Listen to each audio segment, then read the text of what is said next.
Greetings and salutations, guys. Eric here with my review of Apartment 7A. This is a new streaming movie that will be debuting on Paramount Plus this coming weekend. And first and foremost, Apartment 7A is a prequel to the 1968 horror classic Rosemary's Baby. Julia Garner stars as Terry, a young aspiring dancer with Broadway dreams who suffers a bad injury that both threatens to derail her career and leads to a pill addiction, which is when she meets the oh-so-kindly and rather well-off elderly couple, Roman and Minnie, played by Diane Wiest and Kevin McNally, who end up offering her an apartment she can take for free inside the fancy building they live in. Suddenly things are beginning to look much better for Terry, even as there are some ominous signs growing all around her as well. It is very odd that Apartment 7A is opening the same year as The First Omen, because in both cases you have a prequel to an absolute horror classic that opened decades before, that involves the birth of the Antichrist, and in both cases it's very easy to say going in, well, who asked for this? Why is this even happening? But the thing is, you never know. It's all in the execution, and The First Omen is an excellent movie that I think very much justifies its existence.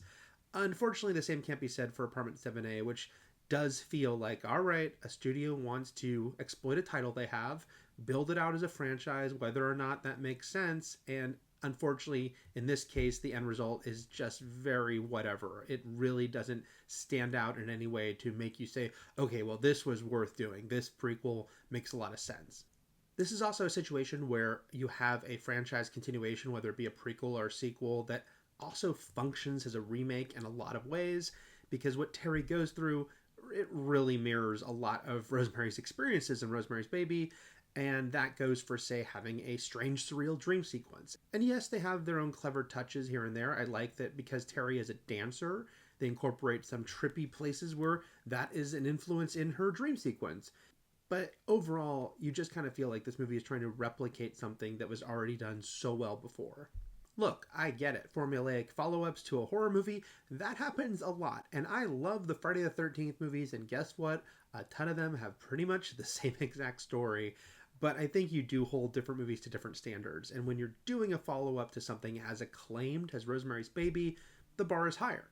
And you do need to kind of offer something new to justify yourself. And I just don't think they do that here. That's not to say that Apartment 7A has nothing to offer beyond the surface. I mean, I think it has some interesting touches that deal with bodily autonomy and women and their bodies and others trying to control them that certainly feel topical.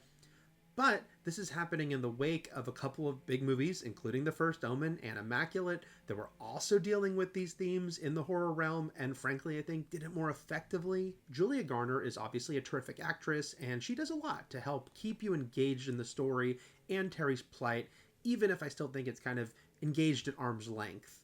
But she does a lot to show Terry's desperation and how this is a young woman who feels like she has already lost everything she was aspiring for, and here's this chance. Here's her chance to claw her way back in. Even if something feels off, she's still trying to kind of take these chances she's being given because it feels like this is her one way back in.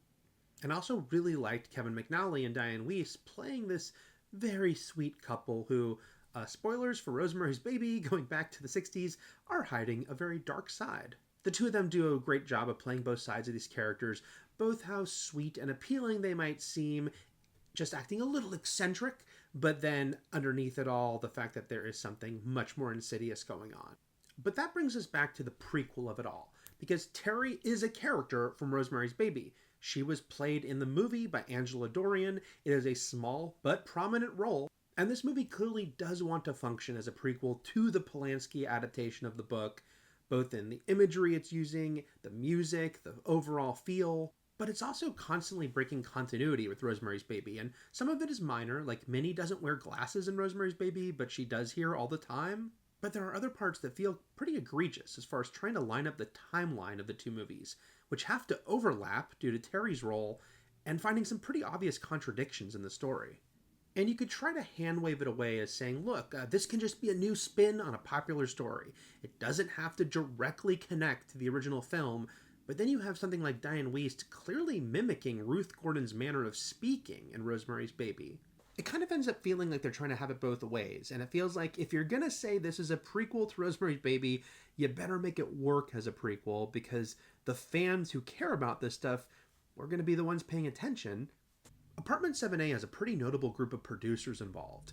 First of all, you've got Michael Bay and his Platinum Dunes company involved, and their participation actually goes back nearly 20 years to their attempts to make a flat out remake to Rosemary's Baby during the era when Platinum Dunes was remaking Texas Chainsaw Massacre and Nightmare on Elm Street and Friday the 13th and more horror movies. And then you've got John Krasinski also as a producer, and this is on the heels of the Quiet Place franchise becoming a big deal in the horror realm and for Paramount. But unfortunately, all these people involved doesn't add up to much on screen, and while I'm usually all about movies getting theatrical releases, Apartment 7A does kind of feel more like a decently budgeted TV movie than a true cinematic experience. Writer-director Natalie Erica James does a decent job of evoking the 1960s period, and she gets good performances from her cast, which includes Jim Sturgis as a producer Terry becomes involved with, and Marley Sue as Terry's best friend. But the overall experience of Apartment 7A feels pretty hollow. Circling back to the first Omen and the surface similarities here, I'm sure these movies probably began in a similar way, which is a studio exec looking through the library of titles they own and saying, what can we do? What can we do that takes an old title and in some ways exploits it in a new way and continues it? And even if people haven't seen that thing, they know it, so maybe they'll go check out this new sequel or prequel, etc., etc. Except First Omen ends up feeling so vibrant and new. Yes, it connects to the Omen in a, interesting way, but it also feels like its own animal. Apartment 7A, meanwhile, kind of feels more likely to be a curiosity going forward. It's one of a handful of attempts through the years to continue Rosemary's Baby that haven't ever really stood out enough to be held alongside the original.